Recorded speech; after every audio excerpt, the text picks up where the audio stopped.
মাসুদ সাইদি ভাই আমাদের মাঝে এসেছেন, এখন কথা বলবেন ভাই মাসুদ সাইদি। আমি ভাইজানকে কথা বলার জন্য, বক্তব্য রাখার জন্য অনুরোধ করছি।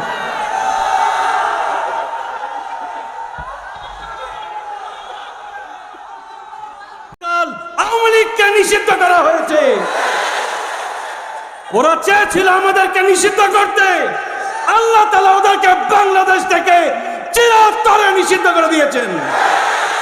ওরা আল্লামা সাঈদীকে আগস্ট মাসে হত্যা করেছিল, ওই আগস্ট মাসেই ওই আওয়ামী সরকারের পতন হয়েছিল। সম্মানিত ভাইরা, বাংলাদেশ থেকে ইসলামকে নিশ্চিহ্ন করা যাবে না, জামাত ইসলামীকে নিশ্চিহ্ন করা যাবে না, বরং জামাত শিবিরকে যারা নিষিদ্ধ করতে আসবে ওরাই চিরতরে হারিয়ে যাবে। সম্মানিত ভাইরা,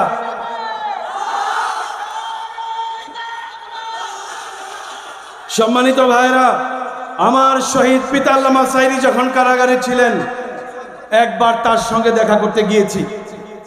দেখলাম তার মনটা খুব উৎফুল্ল। আমি জিজ্ঞেস করলাম, আব্বা আজকে আপনি এত খুশি কেন? আব্বা আমাকে বললেন, আজকে রাতে আমি একটা স্বপ্ন দেখেছি। আমি খুব আগ্রহ নিয়ে জানতে চাইলাম, আব্বা আপনি কি স্বপ্ন দেখেছেন? আব্বা বললেন, আমি গত রাতে স্বপ্ন দেখলাম নিজামী ভাই উনি এক জায়গায় বসে কিছু ফল ফলাদি খাচ্ছেন। আমি তাকে জিজ্ঞেস করলাম, নিজামী ভাই আপনি কি খাচ্ছেন?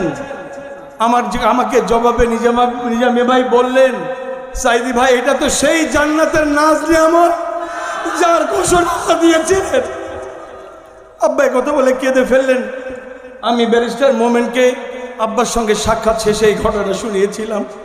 আমি বিশ্বাস করি শহীদ মাওলানা নিজামী, শহীদ আল্লামা সাঈদী আর সকল শহীদেরা জান্নাতে আল্লাহর কাছেই আছে ইনশাআল্লাহ। সম্মানিত ভাইরা, মাওলানা নিজামী ছিলেন ফ্যাসিবাদের বিরুদ্ধে বীর সেনানায়ক। বাংলাদেশে ফ্যাসিবাদের বিরুদ্ধে তিনি সকল আন্দোলনের নেতৃত্ব দিয়েছিলেন, যে কারণে ওই সন্ত্রাসী রাষ্ট্র ভারত বাংলাদেশের ইসলামী আন্দোলন এবং ইসলামী আন্দোলনকে নিশ্চিহ্ন করার জন্য ওই তথাকথিত ট্রাইব্যুনাল গঠন করেছিল। ওই ট্রাইব্যুনাল থেকে মিথ্যা সাক্ষী, মিথ্যা রায়ের মাধ্যমে আমাদের নেতৃবৃন্দকে ফাঁসি দেওয়া হয়েছিল। এই কিছুক্ষণ আগে এখানে একজন সাক্ষী বসা ছিলেন। ট্রাইব্যুনালে যখন সাক্ষী চলতো, আমিও আমার পিতার জন্য সেই ট্রাইব্যুনালে থাকতাম। আমি শুনেছি যে একজন সাক্ষী বলেছে নিজামী সাহেবকে নাকি দেখেছে পাক সেনাদের সাথে। আমাদের আইনজীবীরা প্রশ্ন করেছে, তুমি কোথা থেকে দেখেছো?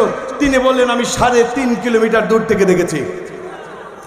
এইরকম গাঁজাখুরি সাক্ষ্যের বিনিময়ে যে বিচারকেরা ফাঁসি রায় দিয়েছিল, ওই বিচারকদের আগে ফাঁসি দিতে হবে। বাংলাদেশ থেকে ওই বিচারক থেকে বহিষ্কার করতে হবে। সম্মানিত ভাইরা, সম্মানিত ভাইরা, অনেক কথা। আমরা শহীদ নিজামী, শহীদ আল্লামা সাঈদী সহ আমাদের সকল শহীদের হত্যার বিচার চাই। আপনারা চান না? আপনারা চান না? তাহলে কিভাবে সে হত্যার বিচার হবে? আমরা কি ওদের মতো মারামারি সন্ত্রাস করব? তাহলে কিভাবে হবে? শুনে রাখুন, সামনে একটা নির্বাচন আসবে, একটা ভোট ব্যালটের যুদ্ধ আসবে। সেই ভোট ব্যালটে শহীদ নিজামী সুযোগ্য সন্তান ব্যারিস্টার নাজিব মোল্লাকে লক্ষাধিক ভোটের ব্যবধানে জিতিয়ে আমরা শহীদ নিজামীর রক্তের বদলা নেব ইনশাআল্লাহ। রাজি আছেন সবাই? হাত তুলে দেখান। আল্লাহ রাব্বুল আলামিন আমাদের হাতগুলিকে কবুল করেন। আসসালামু আলাইকুম ওয়া রাহমাতুল্লাহ।